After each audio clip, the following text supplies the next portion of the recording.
धरण संन्यासी असून वाटापण साहेब घेतले तेव्हा संन्यास नावे तो शिकतो आपण या त्याला दुसऱ्या जाऊन दूर ते मिळावे हे सर्व भाषण ऐकून साधू आणि संन्यासी गेला आणि म्हणून सारखं म्हणाला साधू महाराज मी या जवळच्या खोटे बोललो आणि त्या आपण मला असं क्षमा करा.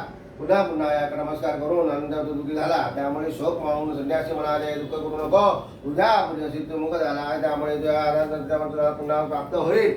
हे ऐकून परमेश्वर सत्यनारायण स्तुती करू लागले. हे म्हणाले माझ्या त्या मायाने मुलीला ब्राह्मण सिद्ध विषय तू गुण म्हणून जाणू शकणार नाही. आणि भगवंता म्हणाले आश्चर्य केले तुझ्या मायाने मुरलेल्या मी का अडाणी माणूस होते मी तुझ्या आत्मस्वरूपाने कसे जाणार. माझ्यावर कृपा करा आपली अशा शुद्ध करून मला शरणागत पृथ्वीतून धर्म परत मिळवा. हेच बोलणे ऐकून भगवान श्री संतुष्ट झाले. साधू आणि आला त्यांच्या इष्टेने देऊन भगवान अर्धनांत पावले. नंतर नावात जाऊन आला तेव्हा तुझी सर्व धराने भरलेली होत दिसली. सत्यदेव त्याच्या कृपेने श्री मनोरथा पूर्ण झाले. हे महासाधू आणि ते सतले बांधवासहित सर्वात सत्यनारायणाची महापूजा केली. सत्यनारायण कृपेने घेऊन आपली नावे गंधीतून गेला.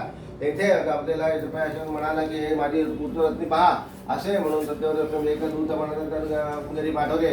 तो नंतर दूत नगरात जाऊन नगर साधूच्या पत्नी सहज भात करून सर्व मला म्हणाला पुत्र पुष्कळ द्रव्य जमतात. बांधवासहित साधूवाड्याने आपल्या नगराजवळ आले आणि नंतर दूधवाचा शब्द ऐकून महत्वाने मार्या आपल्या मुलीला सत्यनारायणाची पूजा करा असे म्हणाले. ते स्वतः महानगरमध्ये दर्शन गेले. आईच्या सांगण्याच्या सत्यनारायण महापूजा करून परंतु प्रसाद न घेता ती मुलगी तशीच निघून गेली.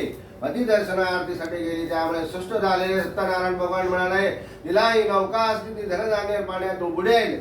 तेव्हा झालेल्या कलावंताने आपली वाहून पत्नी न दिसता आपल्याला दुधाले दापुतीला घेऊन दिल्या पैसे झाल्यानंतर नौका दुःखीत झालेल्या कन्येला पाहून साधू आणि भिवून गेला आणि नावासकट हा चक्र महान पाण्याचा विचार करू लागला. इच्छेकडे लिहिला होती आपल्या मुलीची चिंतातून पाहून दुःखावून गेले. शोक करू लागले आणि आपल्या पत्नीला म्हणाली इतक्या थोड्या वेळात नौका कशी कलावती नाहीच कशाले कोणते देव कोण एक वेळ झाले असे तुमच्या घडत. सत्यनारायण म्हणाले मात्र कोण जाणू शकेल या कृपेने घडलेले आहे ते असे म्हणून ती शोक करू लागली. कलावती शिव घेऊन रडू लागली आणि जेव्हा म्हणाली कलावती पती नाही दुःख पाहून झाल्यानंतर घेऊन जाण्यास निश्चय केला. आपल्या मुलीच्या स्वर्णाचं पाहून झाल्यानंतर जादू आणि सत्य झाला आणि सत्यनारायण मायाने माहिती मोहित झाले. तेव्हा त्या दिवशी नौका नाहीशी झाली. कसा म्हणून सर्वदा बोलवून सत्यनारायण साधा शक्ती सत्यनारायण पूजा करण्याचे संकल्प बोलून दाखविला.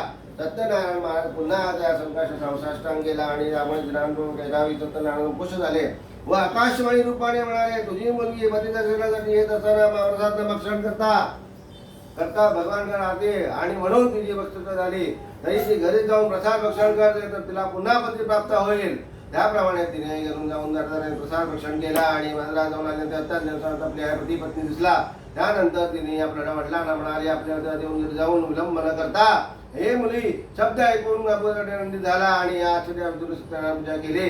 त्यानंतर त्या धन घेऊन दूध पौर्णिमेस संक्रांती सत्यनारायणाचे पूजन करून त्याला शेवटी सत्यनारायण सत्यनारायण ध्यान 5वा